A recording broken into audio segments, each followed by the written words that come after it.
Good evening there, everybody. What is happening? Hopefully, you all are having a wonderful day today.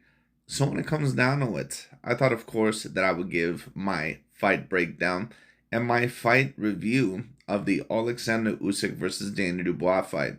And of course, for those of you that did not end up hearing about the results, Oleksandr Usyk not only once again proved to be victorious, basically, which is exactly what I had predicted.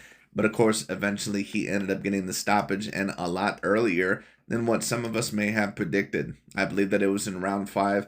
I think that the first knockdown, Dubois tried to trap Usyk in the corner, but it was always, it was already very apparent that he was starting to gas out to a certain degree. I think Usyk caught him with a good right hook over the top coming in and then just barely caught him with a left cross. And that's what caused Daniel Dubois to get knocked down the first time.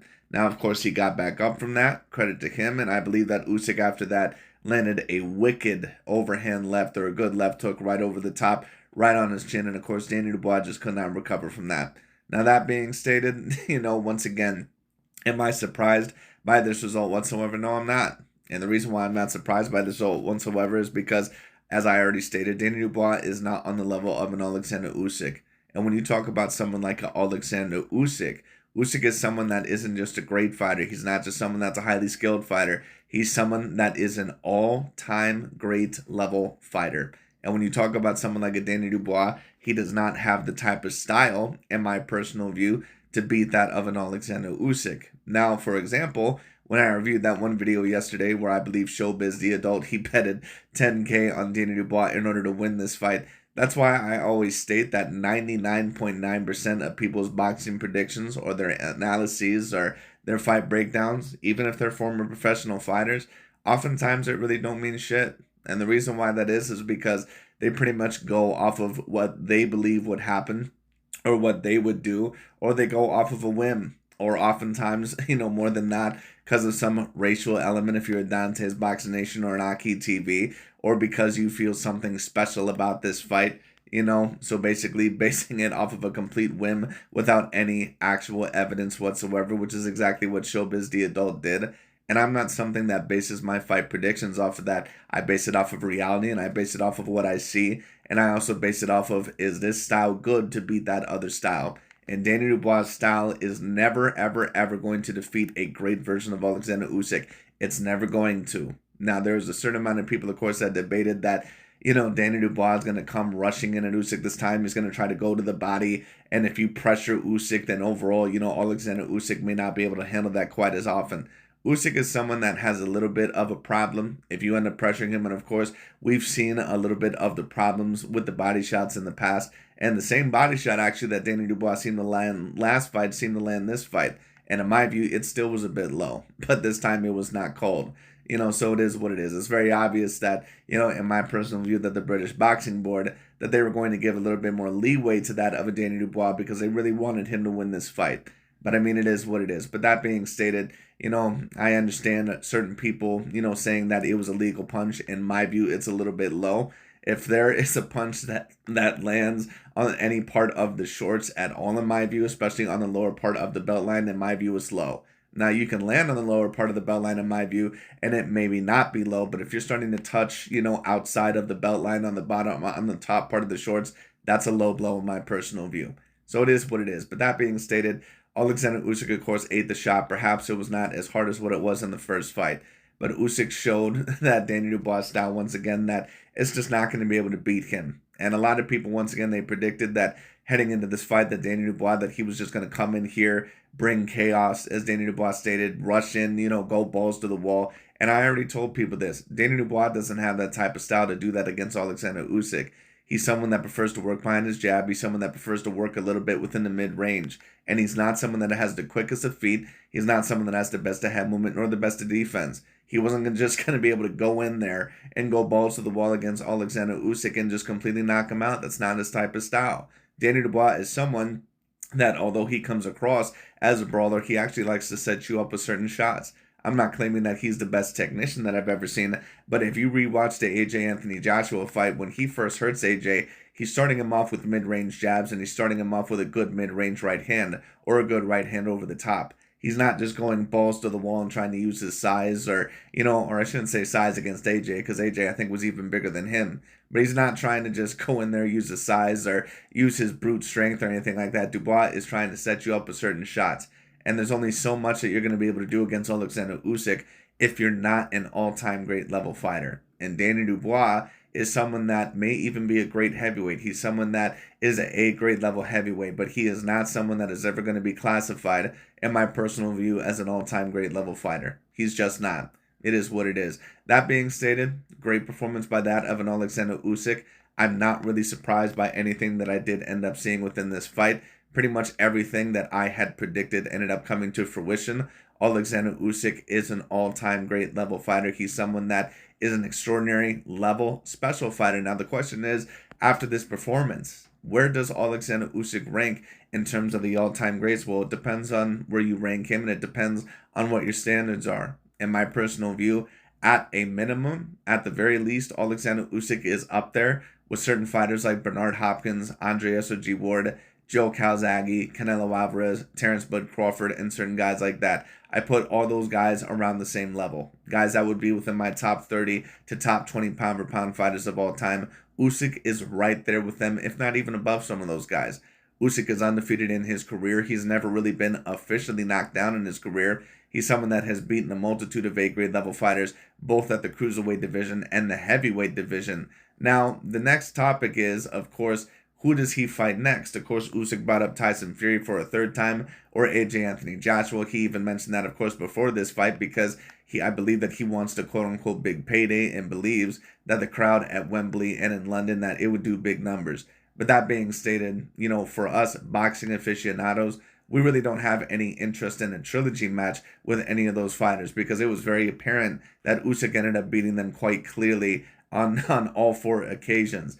In the first fight, I thought he beat AJ Anthony Joshua 8 rounds to 4 at the very least. In the rematch, I thought that it pretty much was the same score. When you also talk about against Tyson Fury, I thought that he beat him either 7 rounds to 5 or 8 rounds to 4 in the first fight clearly. And in the rematch, I thought he clearly beat him 8 rounds to 4. There's not really any reason for those rematches unless you're looking for a big payday. But the one fight that I would really love to see, at least at the current moment in time, depending on how many more fights Usyk plans to have, and it sounds like it's only going to be about 2 or 3 left, maybe 4 at the maximum. But Oleksandr Usyk, the fight that I would really love him to see fight, or the fighter I would love to see him fight, would be Joseph Parker. Joseph Parker, in my view, is not someone that's flawless. He does have a multitude of faults within his style, but he is someone that right now is on the best winning streak and has improved a little bit in his career, and probably is at a better point in his career right now than overall what he was, even a few years ago or several years ago when he was champion. Because right now, of course, he has a great win streak over Martin McCauley, Deontay Wilder, and I believe also Zhele Zhang. So of course, Joseph Parker, in my view, should be next. And that would be another A-grade level champion that Usyk, of course, would add to his resume if he can win that fight. Now, let me also state this, because Usyk is damn near 39 years old. He's 38 years old in this fight. Many people would state overall that Usyk looked in prime condition. I actually don't agree. And I stated that I'd be able to tell if age or maybe the layoff was starting to get to Oleksandr Usyk within this fight. And let me just state this. Although he still looked like an A-grade level fighter, and although he still looked fantastic, he did look aged to me within this fight.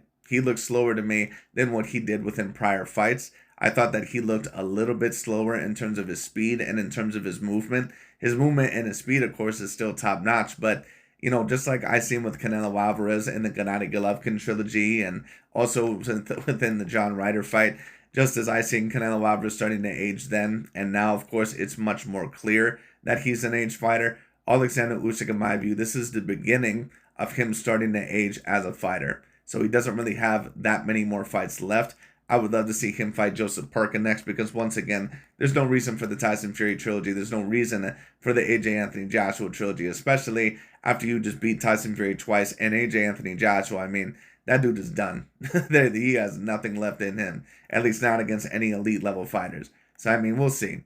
But the fights that I would love to see Oleksandr Usyk in, I would love to see him against Andrew Ruiz. I would love to see him against Joseph Parker. I'd love to see him against maybe Ajay Cabello or some of the guys. Of course, there's the new up-and-coming kid, Moses Aitama, I believe is his name. Of course, Usyk could always try to fight at the cruiserweight division if he wants to try to fight Jai Opataya or whatever his name is.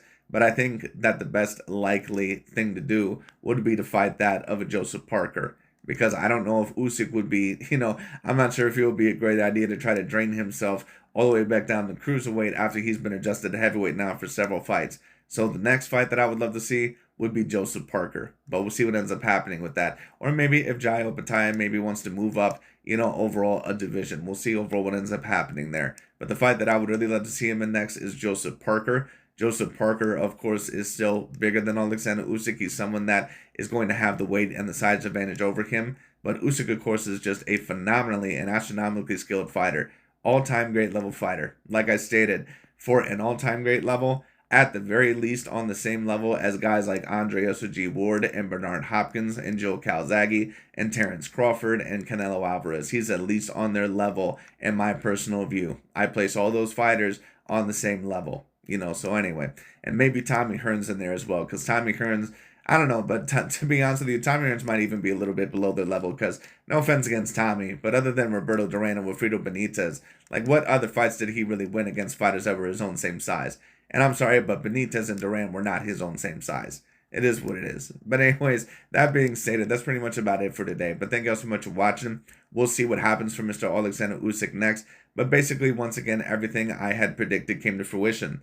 Dubois was not going to have that type of style to where he was going to be able to pressure him the whole entire time. He doesn't have that style. And once again, if you don't believe me, take a look at his other fights. He always starts off within that of the mid-range and the jab and the right hand. He doesn't just come at you straight towards you, balls to the wall. And if he does, he is going to get hit because he's not the most defensively sound fighter.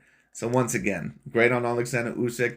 Basically, once again, I predicted this because there was no way that Dubois was just going to be able to come in there willy-nilly overall and pressure him the way that many people thought that he was going to. He doesn't have that type of style, and I've stated this for a while. But anyways, that pretty much is about it for today. Thank you all so much for watching. Great performance by Oleksandr Usyk, and that's really about it for today. Thank you all so much for watching, and I'll talk to you all later. As for my Manny Pacquiao versus Mario Barrios and Tim Tszyu versus Sebastian Fundora picks, I'm going to predict that Tim Tszyu wins by decision over Sebastian Fundora, and I'm going to predict that Mario Barrios either wins by stoppage or by unanimous decision over Manny Pacquiao. I just think that Manny Pacquiao is a little bit too long in the tooth. He hasn't fought in a couple of years, I believe, and the last time that I seen him fight, his legs were completely gone. Now, Mario Barrios, I don't think is as good as what a peak version of Yordenis Ugas was, but at the end of the day, the fact remains that Barrios is bigger, he's young, he's fresh, he's a guy overall that's a champion,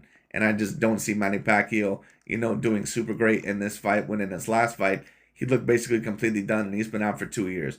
But I could be wrong. We'll see what happens. As for Tim Tszyu, once again, I think Tim Tszyu will win. I think overall, now that they have a full training camp, and if the cut does not happen, I expect Tim Tszyu and his boxing ability overall to come out of the day, or come out at the end of the day. But we'll see, because Sebastian Fundora also will have a full training camp. Neither of them had a full training camp for each other last time, because Tim Tszyu was supposed to fight Keith Thurman, but Thurman had to pull out. So then Sebastian Fundora was a late replacement. So we'll see. That fight could still go either way, but I'm going to predict Tim Tszyu, as I think that he probably is the more skilled fighter. But we'll see, because he's not a flawless fighter. So we'll see. But anyways, that pretty much is about it for today. Thank you all so much for watching. I'll talk to you all later.